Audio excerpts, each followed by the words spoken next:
What is your reaction to hearing what Donald Trump says? Disgusted. Well, I want to talk to the Trump supporters for a minute. I don't know who you are, and I don't know why you like this guy. I think what you like about him, he appears to be strong when the rest of us are weak. He's a very successful businessman, and he's going to make everything great. He's going to take all the problems of the world and put them in a box and make your life better. That's what he's selling. Here's what you're buying. He's a race-baiting, xenophobic, religious bigot. He doesn't represent my party. He doesn't represent the values that the men and women who wear the uniform are fighting for. I've been in the Air Force for 33 years. I retired this June. He's the ISIL Man of the Year, by the way. He just got back from Iraq a week ago this Monday. I know. We interviewed you live from there. You were with Senator John McCain, and you were going into Iraq to get a status report. What were they saying there about all of this? The military leadership and the diplomatic corps. Now, we have young men and women in harm's way all over the world, particularly in the Mideast. They were concerned about this rhetoric because the enemy will use it against us. So what was a concern last week has to be DEFCON 4 this week. Because what Mr. Trump is doing, and I don't think he has a clue about anything, he's just trying to get his numbers up and get the biggest reaction he can. He's putting our soldiers and diplomats at risk. He's empowering the enemy.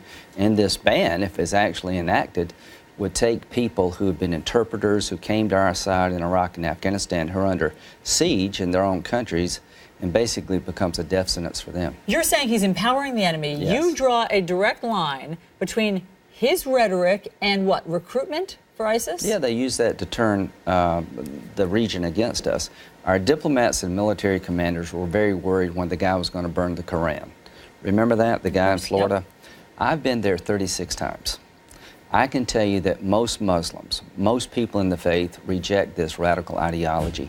The reason we'll win this war is because very few fathers and mothers want to turn their daughters over to ISIL. The way you win the war, just don't kill terrorists.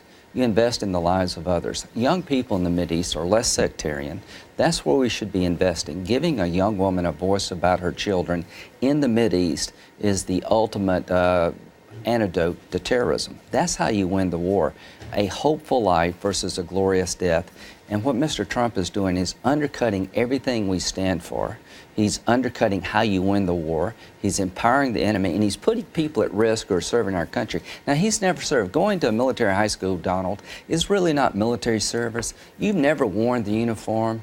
You've never been on a Ford operating base. You've never been at a PRT as a member of the Department of Justice or the Department of State. You've never been a USAID worker going into some devastated poor area in Iraq and Afghanistan trying to help our country by helping others. So knock it off. You're putting people at risk. He is empowering radical Islam. And if you knew anything about the world at all, you would know that most Muslims reject this ideology, and they've died by the thousands trying to combat this radical ideology. You're undercutting their efforts.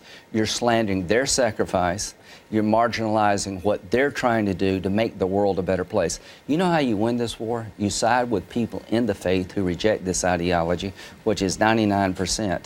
And you know how you make America great again? Tell Donald Trump to go to hell.